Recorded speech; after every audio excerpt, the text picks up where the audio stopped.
The biggest saving that we can make in development is actually through the development and financing.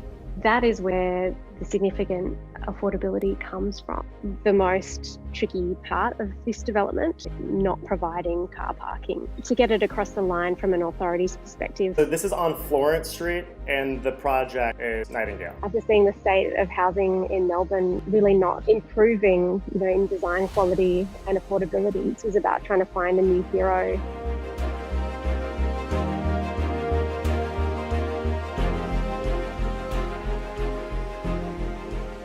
My name's Bonnie Herring. I'm a Director of Architecture at Breathe Architecture. I'm going to be taking you through Nightingale 1, which is the inaugural Nightingale project, located opposite one of our preceding buildings, the Commons. You've got the Commons on one side, you've got Nightingale on the other.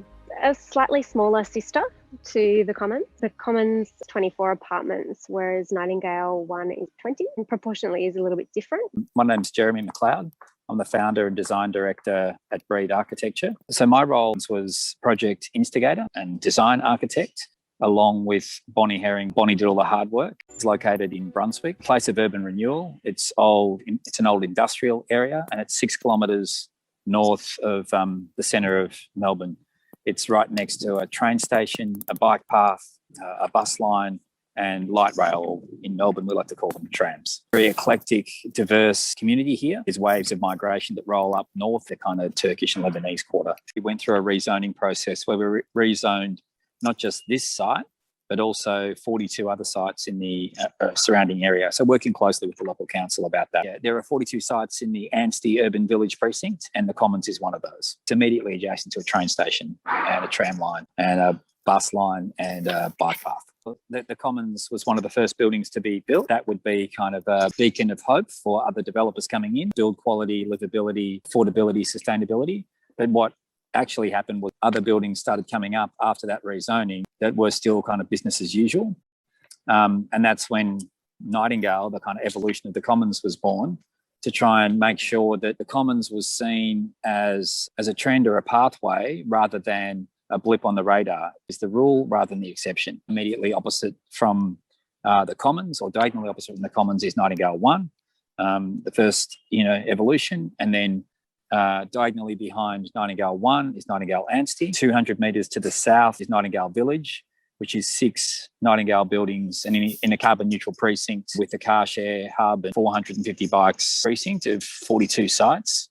There's 10 buildings like this. It's kind of the highest concentration of carbon neutral buildings in the country. I was a project team member on this project, and having been the project architect on the Commons and one-upping it, trying to make it better in many ways. The site was purchased in 2014 and the project completed in 2017. The Nightingale 1 comprises 20 apartments, and it's a mix of 2-bedroom and 1-bedroom apartments. Got 2 commercial tenancies on the ground floor, not-for-profit social enterprise cafe, training youth at risk of homelessness. This is also the home of Nightingale Housing. At some point, this Green Road, affectionately known as Green Road by all of the mums in the area, will actually become a public park as well. So this is on Florence Street and the project is Nightingale. Yeah, I mean, ultimately, Florence Nightingale was a bit of a hero. After seeing the state of housing in Melbourne really not improving, in design quality and affordability, it was about trying to find a new hero. This is the cure to today's epidemic. Yeah, absolutely. Not the cure, but it's a cure. The proximity is pretty key. Putting 2 communities of like-minded individuals together is really something quite special that happens in terms of community exchange and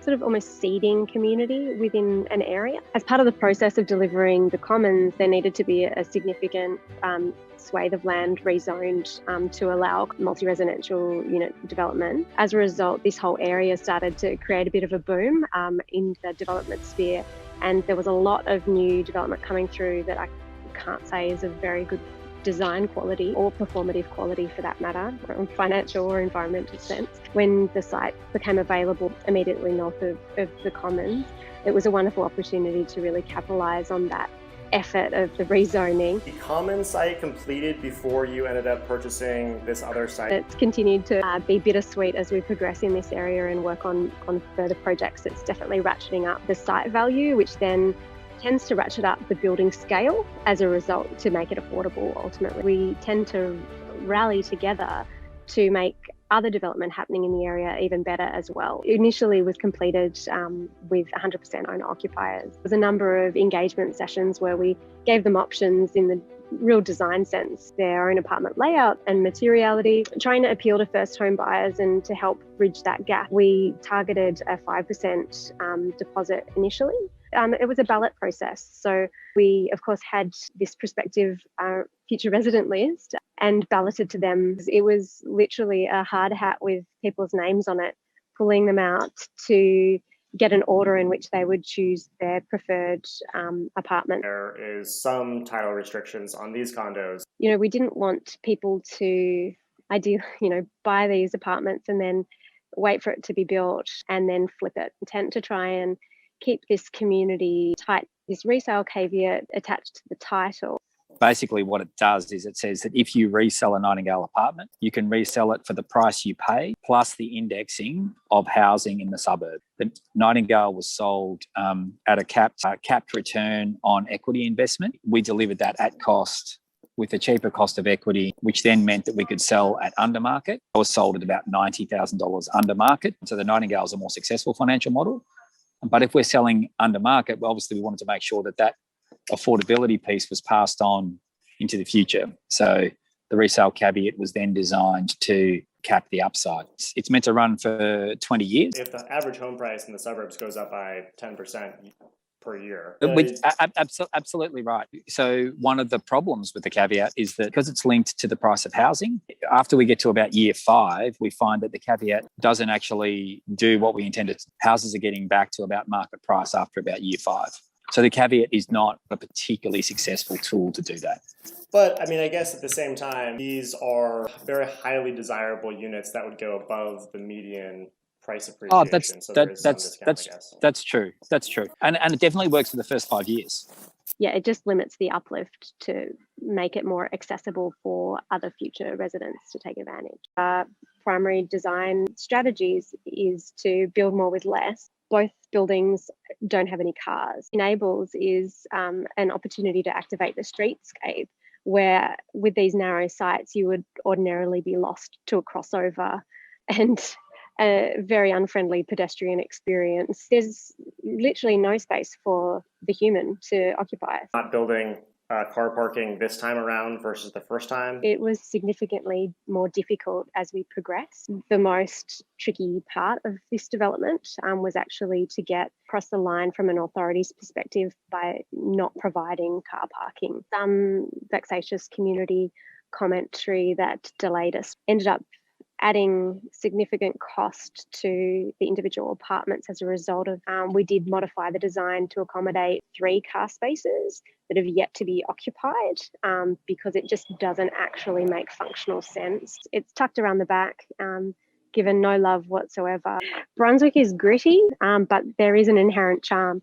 So we've got these kind of Meissian or Bauhausian gridded steel and glass facade. The main entry in the centre, social enterprise cafe, and office architectural studio here in the front, and materials that are pretty raw.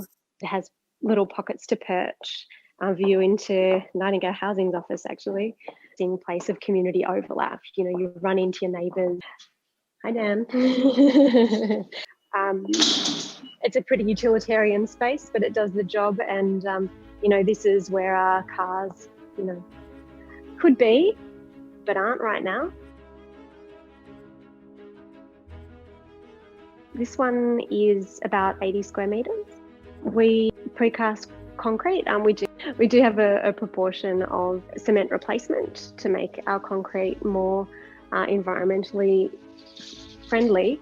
But we do have a little bit more concrete in this particular construction because we've got our concrete slabs, but we've also got more concrete blade walls, a strategy around constructability and building projects like a bit of a Meccano set that perhaps might change as we go through project to project. How did you choose the way that this is built? With our contractors, trying to find the most efficient construction and time on site. We used it here primarily for a structural reason, but in terms of its fire performance. So fire and acoustics and constructability were the reason why we used it so much here. Not only construction timing that we were saving on, but the labour and the additional materials. Both the cost of concrete has significantly increased over time, but also our concern around its embodied carbon in the cement process. So we would like to do less concrete. This particular layout repeats 4 times. So you are able to use quite